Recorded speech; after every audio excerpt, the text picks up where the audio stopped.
جديدة أقراص جديدة سنتنو des cas de 4 grammes d'hémoglobine mal tolérés, après tout ce qui n'est pas d'hématologue, je dis là sur le public privé, sont adressés à Casa.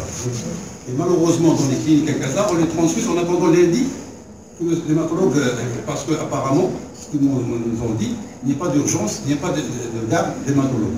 J'aimerais bien entendre la réalité d'un hématologue. Il y a toujours un hématologue. Ah, voilà. Il y a toujours un hématologue, ça dépend des cliniques. Parce que bon, il n'y en a pas beaucoup, mais ça dépend des cliniques et bon, ils se déplacent. J'ai pas envie de parler de cliniques particulières où il y a toujours des hématologues, parce que je vais faire la publicité de certaines cliniques et j'ai pas envie de... Enfin, je suis pas là pour ça. Maintenant, il faut jamais sous-estimer l'état urgent d'un malade. Si un malade doit être transfusé, il devra être transfusé. Ce que je trouve dommage, c'est qu'on ne prélève pas d'études, on peut mettre de côté, avant la transfusion, qui permettent le diagnostic étiologique. On peut voir le bilan, si vous voulez, lié à ça, qu'on pourrait demander. Et puis après, vous pouvez transfuser. À ce moment-là, ce n'est même pas la peine que vous transfériez votre malade. Ce que vous pouvez faire, c'est téléphoner à un hématologue. Si vous avez les références d'un hématologue et de son téléphone, ils vous disent le bilan d'affaires initial à demander, que vous transfusez votre malade à HDIDA, c'est pas la peine de le transférer. Parce que wow. Ouais, et compagnie.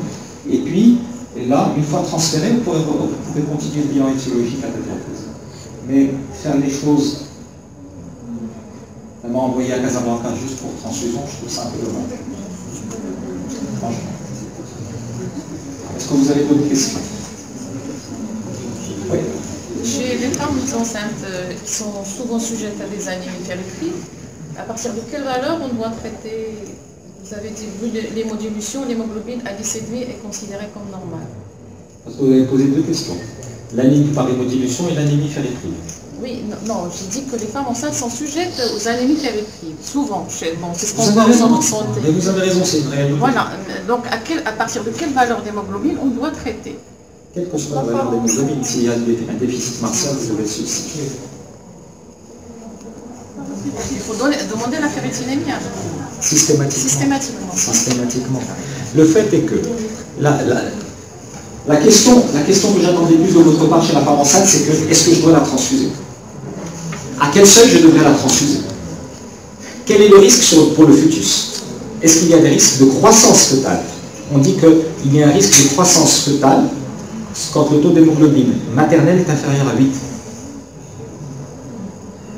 Donc, au-delà, vous pouvez temporiser et donner du fer. Si vous n'arrivez pas à donner du fer par voie orale ou la mal tolérée ou là que vous êtes pressé, vous pouvez le donner par voie intraveineuse. Donc, il y a toujours un moyen. D'accord? Sachant qu'il y a des risques allergiques sur le fer intraveineux, je n'aime pas beaucoup. Est-ce que je répondais à votre question? Oui, c'est bon. Est-ce que vous avez d'autres questions? Oui. Il y a des thromboses réactionnelles après les immunoglobulines. Thrombose ou les thrombocytoses? Les thrombocytoses. La réponse est oui.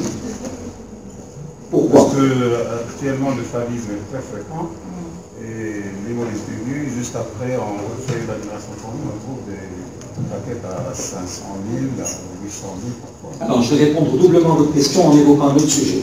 Le premier est que, en cas d'hémolyse aiguë, la moelle va être réactionnelle, hyper réactive. Et toutes les lignées vont monter. Et la première lignée à monter, c'est la lignée granulocytaire, c'est-à-dire celle des plaquettes. D'accord? Donc automatiquement, c'est une réaction, c'est une moelle réactionnelle. Donc vous allez avoir une thrombocytose réactionnaire. Et à quel délai il va revenir à la normale? Il faut un peu de temps. Il faut un peu de temps. Il faut quelques semaines.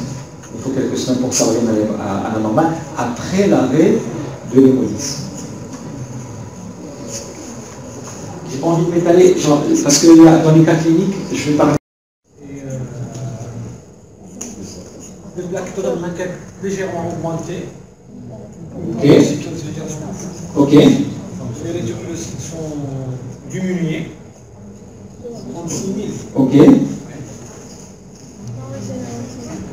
Donc c'est un microchrome métrocytaire. Parfait. Monsieur dit anémie hypochromicrocytaire régénérative, et il a tout à fait raison. Ma question première, est-ce que vous demandez systématiquement les réticulocytes devant une NFS quand vous la demandez? Pourquoi? Pourquoi vous demandez une NFS? Vous demandez une NFS parce que vous suspectez une anémie et vous voulez l'interpréter sans savoir si vous avez les réticulocytes ou pas. C'est un peu dommage. D'accord? Vous ne savez pas ce que vous allez trouver. Donc ayez le réflexe de demander les réticulocytes de prime abord. Sinon ça n'a pas de sens. Vous êtes d'accord avec moi ou pas? Donc j'espère que ça va changer dans votre attitude. C'est très important. Vous demandez la NFS juste pour demander la NFS sans les réticulocytes. Si vous voulez avancer. Alors maintenant, monsieur le dit, anémie hypochromicrocytaire régénérative, il a tout à fait raison, il note que les plaquettes sont légèrement augmentées. Ok, vous voyez autre chose? Non? Les globules blancs sont normaux et la formule est globalement équilibrée. Il y a des monocytes qui sont légèrement augmentés, mais bon. Quels sont les mécanismes de cette anémie à votre avis? Spoliation sanguine, par l'immunométrorragie, un grand classique. Alors comment vous allez établir l'étiologie de votre anémie? Cette anémie est-elle régénérative ou arégénérative? D'accord? Et tout passe par le premier examen que vous allez demander, c'est... Et pourquoi pas le fer sérique? Parce que vous pouvez avoir une ferritine abaissée avec un fer sérique normal. Ok? Et la CPF, on la demande plus? Pas beaucoup d'intérêt. Vous pouvez le faire, ça va ajouter des arguments complémentaires à votre diagnostic, mais vous allez voir que le raisonnement va passer sans ça. Alors, il y a aussi donc microcytose. tout le monde se met à parler. Tout à l'heure, personne ne voulait parler, non, tout le monde se met à parler. C'est pas sympa. Allez, allez-y. Donc anémie microcytaire, normochrome. Ok. Pour les réticulocytes arégénératifs. Ok. Pour les blancs, ils sont normaux. Ils sont normaux avec une formule normale. Une plaquette, une hyperplaquette. Il y a une petite thrombocytose. Ok. Donc c'est les principales caractéristiques de cette numération formule sanguine. Vous allez comment mener votre raisonnement?